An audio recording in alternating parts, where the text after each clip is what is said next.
Le journal Le Télégraphe, ainsi que le Wall Street Journal, sur l'affaire Fauci, le journal Le Télégraphe britannique vient de révéler le scandale absolu qui dépasse le pire de notre imagination sur les milliers de messages entre les ministres et le Premier ministre britannique pendant la gestion du Covid.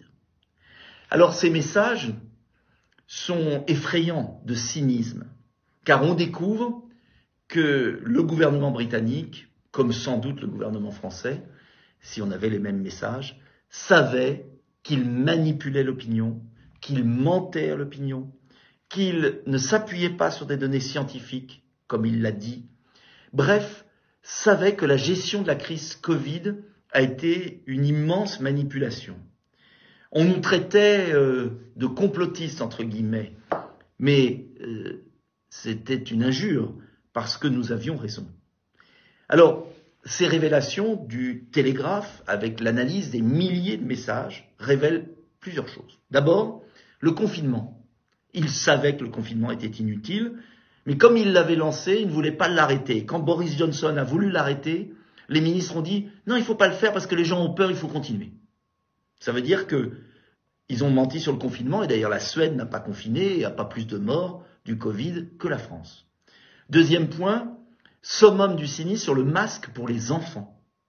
Ils savent que le masque pour les enfants ne sert à rien et a des conséquences psychologiques terribles. Et pourtant, comme ils ont tout envoyé dans les écoles, les kits d'information, ils ne veulent pas renoncer. Troisième exemple, et peut-être le pire, sur un variant, le ministre de la Santé, Hancock, dit « il faut leur foutre la trouille ». Il faut qu'ils aient, ils vont faire dans leurs pantalons, parle des Britanniques, sympa, ils vont faire dans leurs pantalons, on va leur faire peur avec ce variant. Donc on voit qu'un ministre de la Santé britannique agit exactement comme a agi M. Véran, M. Macron, en instrumentalisant le virus du Covid pour faire semblant de protéger et jouer sur la peur des opinions. Je regarde parce que j'ai marqué les points. Autre remarque ahurissante du ministre de la Santé sur le vaccin, où il dit il n'y a pas besoin de vaccin parce qu'il n'y a pas beaucoup de morts du Covid, contrairement à ce qu'on dit. Et puis le vaccin, la préparation, il faut qu'il soit sûr. Mais ça ne les a pas empêchés de commercialiser des vaccins, des injections qui se sont avérées dangereuses, avec des effets secondaires considérables. Et je persiste à demander une commission d'enquête sur le vaccin et sur les effets secondaires. Et puis, il raconte aussi les pressions qui sont faites sur les parlementaires britanniques, comme cela a été sur les parlementaires français.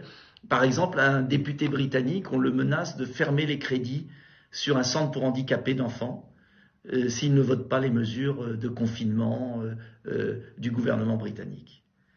Cette dose de cynisme, on la retrouve aux États-Unis avec l'enquête actuelle de la Chambre des représentants, c'est-à-dire de la Chambre des députés, sur le fameux Fauci, qui a menti, qui a voulu cacher et qui a détruit des papiers selon la Chambre des représentants, qui a voulu mentir sur l'origine du virus, car comme je l'avais dit, comme je m'étais interrogé, comme beaucoup s'étaient interrogés, ce virus apparaît aujourd'hui quasiment sûr, issu du laboratoire chinois de Wuhan, et non pas d'un croisement fantasmé entre une chauve-souris et je ne sais pas quoi. Cela veut dire que dans les pays anglo-saxons, où il y a des grands excès, il y a aussi des contre-pouvoirs. Et la presse joue ce rôle de contre-pouvoir. Et les parlementaires jouent leur rôle de contre-pouvoir. Ce qui n'est pas le cas en France, puisque l'omerta continue.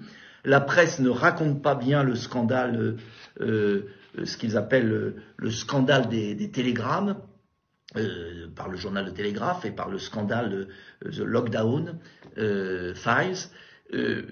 Aujourd'hui, le journal Télégraphe demande l'arrestation du ministre de la Santé. L'arrestation, les poursuites. La Chambre des représentants demande aussi des poursuites contre M. Fauci, le grand ordonnateur des soi-disant remèdes contre le virus du Covid. Il se passe quelque chose dans le monde et en France, rien. Alors aidez-moi, diffusez cette vidéo. Tout est fait pour cacher la vérité. Nous devons faire la lumière sur ce qui s'est passé, faire la lumière sur les effets secondaires du vaccin, puisque je demande, et je persiste et je signe, je demande la publication du statut vaccinal des personnes décédées en 2022, par l'INSEE, parce que ça a été fait en Écosse, et ça prouve que les personnes vaccinées meurent davantage que les personnes non vaccinées. Et je ne peux pas le dire pour la France, parce que je n'ai pas cette publication. Une sénatrice du Haut-Rhin a demandé le statut vaccinal des personnes décédées. Le ministre de la Santé, le gouvernement français bloque, alors qu'il dispose des données. Il faut faire la vérité. S'il est vacciné, notamment les jeunes qui sont morts, puisqu'il y a un surcroît de mortalité en 2022, sont plutôt des vaccinés, cela voudra dire que le vaccin a plutôt tué. Si ce sont des non-vaccinés, ça voudra dire que ceux qui n'ont pas été vaccinés ont été davantage des victimes. Malheureusement, le secret qui est mis en place prouve plutôt la peur des autorités de voir apparaître ce qui est apparu en Écosse, une surmortalité des personnes vaccinées.